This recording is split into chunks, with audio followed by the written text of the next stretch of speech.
जी अस्सलाम वालेकुम काबिल एहतराम नाजरीन। इरसलान आदिम नामी ओवरसीज़ पाकिस्तान जो कि कतर में मुकीम है और वहीं पे वो जॉब कर रहे हैं, उनके अकाउंट से एफबीआर ने मिलियंस की अमाउंट पैसे जनाब निकाल लिए और इसकी सोशल मीडिया पे बहुत ज़्यादा न्यूज़ वायरल हो रही हैं और ये कहा जा रहा है कि एफबीआर ने बहुत ज़्यादती की।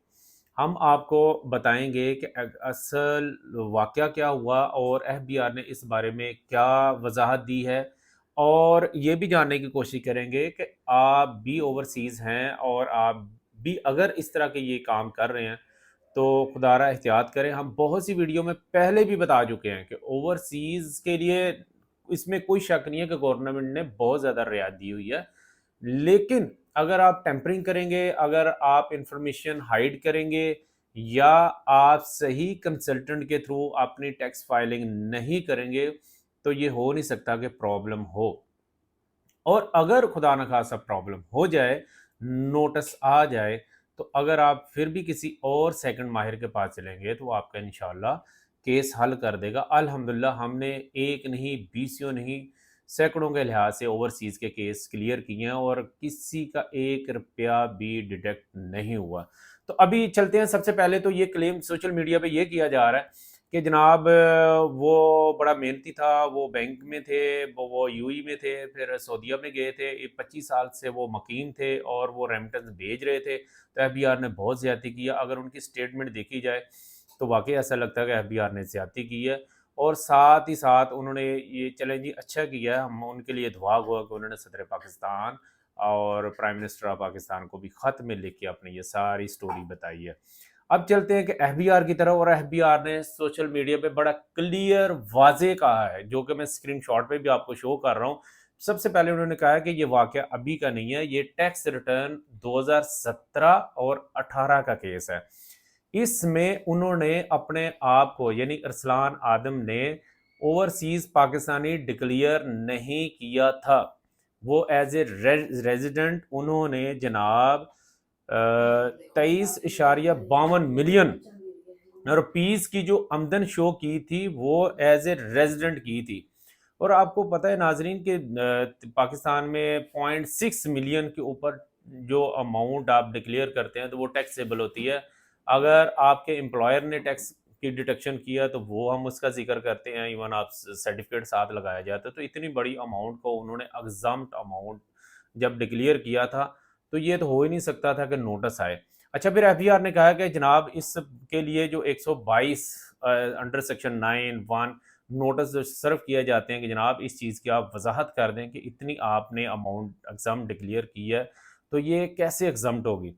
तो उन्होंने किसी नोटिस का जवाब नहीं दिया। अच्छा, यहाँ पे बहुत सारे दोस्त कह रहे हैं कि जनाब वो नोटिस इलेक्ट्रॉनिकली आते हैं और तो टैक्स पेयर को पता ही नहीं चला। अगर ये एक मासूम आम कोई लेबर होता बाहर तो फिर ये बात मानने वाली थी। हालांकि उसके लिए भी ज़रूरी है कि एक लॉयर के थ्रू या एक रजिस्टर्ड टैक्स जो कंसल्टेंट उसके थ्रू फाइलिंग करे, तो उसने ओवरसीज़ का अकाउंट लिंक किया होता है। अल्हम्दुलिल्लाह हमने भी सारे अकाउंट लिंक किए हुए हैं। हमारे जो क्लाइंट्स को पता ही नहीं होता और हमें जो नोटिस पहले सर्व हो जाता है। अच्छा, तो दूसरा ये होता है कि ज़रूरी होता है कि आप अपनी ईमेल लगाएँ, ईमेल पे जाता है और जब नोटिस आता है तो उनके रेजिडेंशियल एड्रेस पे हार्ड कॉपी जाती है।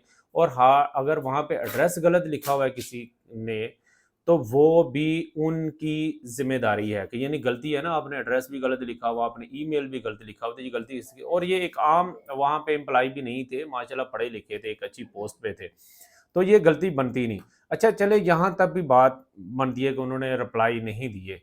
फिर जो सबसे जो मैं समझता हूँ कि गैर अखलाकी हरकत की और एफबीआर ने बड़ा वाज़ेह किया स्क्रीन पे, वो रिप्लाई भी शेयर कर दिए कि उन्होंने कि टेम्पर जो जो ऑर्डर थे एफबीआर के, यानी कि जाली ऑर्डर थे, वो जनाब बैंक को वाया व्हाट्सएप प्रोवाइड किए कि जनाब मैंने केस एफबीआर के ये खिलाफ किया था और मुझे एफबीआर मुतलका जो डिपार्टमेंट है कराची आरटीओ 2 के जो फैब्रिकेटेड ऑर्डर्स हैं, और आप स्क्रीन पे देख भी सकते हैं जनाब मिल गए और ये मेरा केस क्लियर हो गया। अब मेरे अकाउंट ना फ्रीज किया जाए, इसमें एफबीआर कुछ भी नहीं कर सकता।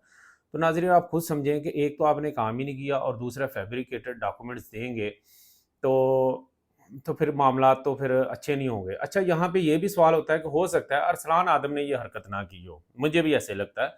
लेकिन उनको कोई ऐसा वकील टक्कर गया, उनको ऐसा कोई कंसल्टेंट टक्कर गया बदकिस्मती से, जिसने ये तैयार करके उनको दिए। तो अरसलान आदम साहब की भी जिम्मेदारी बनती थी, इतनी बड़ी अमाउंट है, उसके जो नोटिस है उसको वेरीफाई कर लेते हैं। नाजरीन, मैं आपकी नॉलेज के लिए बता दूं कि एफबीआर की कोई भी नोटिस, इवन कोई भी डॉक्यूमेंट्स, आप एफबीआर के ऑनलाइन पोर्टल पे, जैसा कि मैं स्क्रीन पे दिखा रहा हूँ, इसको आप वेरीफाई कर सकते हैं। बड़ा ही सिंपल है। और दूसरा ये है कि एक कम आमदनी हो ना, तो उसका समझ आता है कि जनाब वो उसने नहीं देखा होगा। जब माशाल्लाह आपने इतनी अच्छी आमदन है, आपकी इनकम है, फिर बैंक बैलेंस भी है, तो उसकी मेरे ख्याल में एक्स्ट्रा केयर करनी चाहिए, और उसके लिए एक जो अच्छा लॉयर है वो हायर करना चाहिए था, अच्छा एक्सपर्ट कंसल्टेंट होना चाहिए। इसकी एक मिसाल है, ये एक फ़ोन है, सादा फ़ोन आपने देखा होगा, पाकिस्तान में आम है। अब इस फ़ोन को मैं ना तो मेगा प्रोटेक्टर लगाया हुआ है, ना इसकी केसिंग कवर की हुई है। अगर इसकी जगह पे मेगा फ़ोन होता तो उसका प्रोटेक्टर, उसकी एक्स्ट्रा कवर किए होते।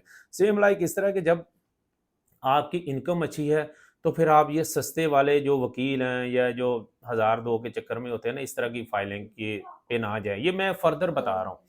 तो जनाब, अब आ जाएँ, ये सारे जब मामलात हुए, तो फिर डेफ़िनेटली जो दूसरा काम होना था, अमाउंट निकली होगी। एनीवे, एफबीआर ने कहा कि जनाब इन्होंने 24 तारीख को अपील दायर कर दी है, ठीक है? और अभी अपीलेंट जो कोर्ट है वो देखेगी सारा केस क्या हुआ है, और साथ ही उन्होंने प्राइम मिनिस्टर साहब को भी खत लिख दिया है।